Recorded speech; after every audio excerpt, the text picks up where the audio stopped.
From Cambridge, Elisabeth Kendall is the head of Girton College and board member of the Center for Geopolitics at the University of Cambridge. I doubt very much that we've seen the last of the Houthis. History dictates that they do not respond well to airstrikes or deterrence. Let's not forget they've been embroiled in a civil war in Yemen now for 9 years, in the latest civil war, and they've suffered over 25,000 airstrikes conducted by the Saudi-led coalition, and that has not dampened their fervour. So it's very unlikely that this message will hit home.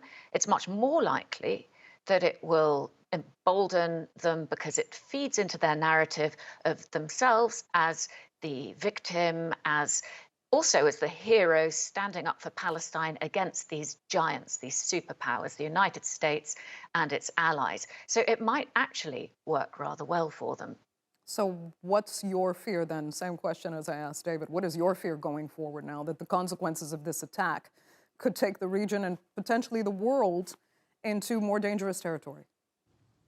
I think there's a genuine danger now that this could spiral out of control, because if others in Iran's so-called axis of resistance now become inflamed by these actions and also perceive this as more of a civilizational war, more as a religious war of them against us, of the US and its allies against the Arab and Islamic worlds, which is how the Houthis will wish to frame it, then we could see ourselves in a spiral that gets out of control. I think it's also worth pointing out that the reaction in the region, even amongst those who are the enemies of the Houthis, like the Saudi Arabia or the UAE, has been lukewarm or actually against these attacks, probably for two reasons. One, politically, it's not good for them to be seen standing on the side of America and its allies against those who position themselves as the defenders of Palestine. And two, they have experience of the Houthis.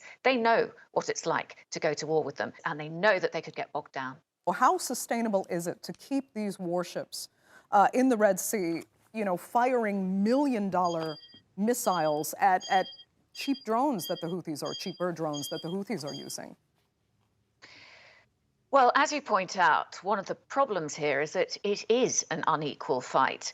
The US-led coalition's weaponry is very expensive, and their counterstrikes have to be accurate, whereas the Houthis can keep going for quite a long time with much less accuracy. All they have to do is really have a scattergun approach in the Red Sea to achieve the results that they're looking for, which are to not just to bring international attention to the problem in Israel, but also to worry financial markets, to raise the stakes, and to therefore divert international trade. So it's a really cheap option for the Houthis.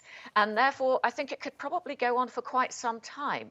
I'm not sure that it would be possible to take out some of their launch sites and hope that this will go away. I agree with David that this is not going to achieve its end goal, at least not immediately, and that the Houthis have a lot of experience of doing a lot with a little. So this won't end soon. And in the meantime, Elisabeth, quickly address, if you can, I know it's a huge question, but the global dynamics here, in that we have the war on Gaza that many fear will spread, the war in Ukraine, and we have China still saying it would potentially take back Taiwan and then go into the South China Sea, have trouble with neighbors there. How frightening of a time right now is it to have this issue in the Red Sea raise its head like this? I think this is very bad timing for this to reach such an escalated level in the Red Sea with so much else going on in the world at the moment.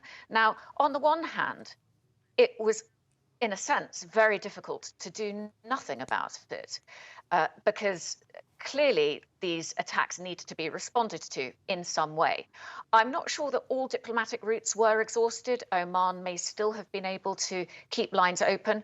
But the fear now is that the retaliation could be terrible, because we have Iran's axis of resistance really surrounding Israel and able to wreak havoc on the region. We have obviously Hamas to the west of Israel. We have Hezbollah in the north in Lebanon. We have Iran-backed militias in the east and also in the northeast in Iraq and in Syria. And then we've got the Houthis in the south, in Yemen and the Red Sea. So really, we have a recipe here for a much greater conflict to spread in the region. Okay, Elisabeth, that will have to be the final word for this segment of the Newsmakers. I'd like to thank all three of my panelists sincerely so much for being with us.